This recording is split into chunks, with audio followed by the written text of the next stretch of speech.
Released in 2009, Red Faction Guerrilla has now made its way over to the PlayStation 4, Xbox One, and PC via the Red Faction Guerrilla Remastered Edition.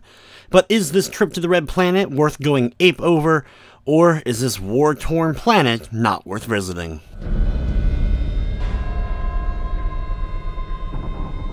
Red Faction Guerrilla Remastered Edition is a pretty standard remastering, at least as far as THQ Nordic is concerned.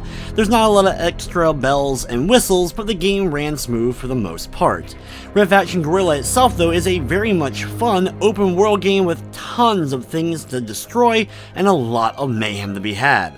The story in Red Faction Guerrilla takes place 50 years after the original, and while it's in the same universe and all, you don't have to have played those games in order to play this one. In the game, you're taking the role of Alec Mason, who finds his brother on Mars, but soon Mars is attacked by the Earth Defense Force.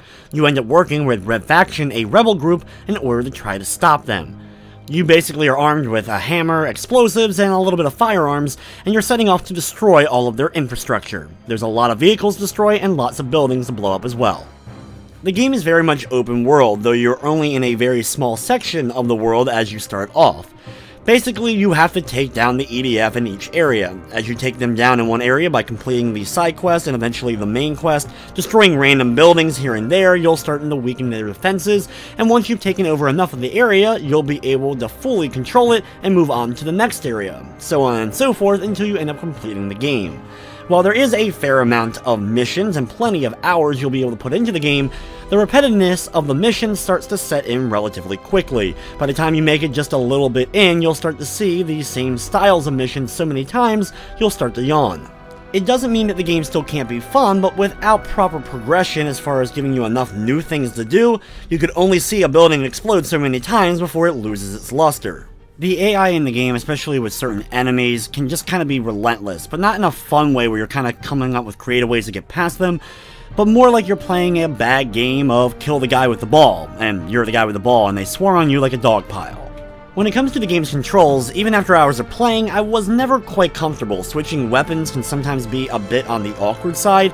While driving around and stuff is perfectly fun, and running through buildings or running through enemies is definitely enjoyable, things like the gunplay, though, are a bit lacking and just okay at their best.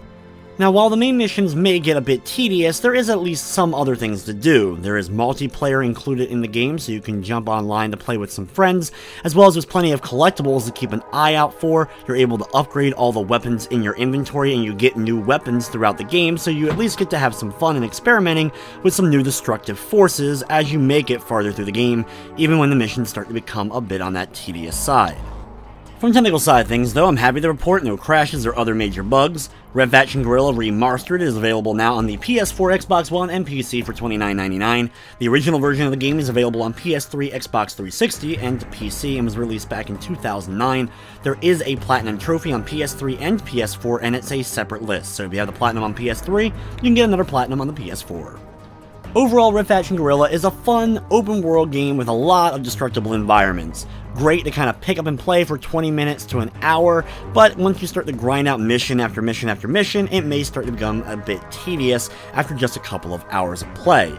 If you played it back on PS3 and 360, it's still as fun as it was back then. It runs a little bit smoother, that's for sure, but is it worth revisiting? Not necessarily.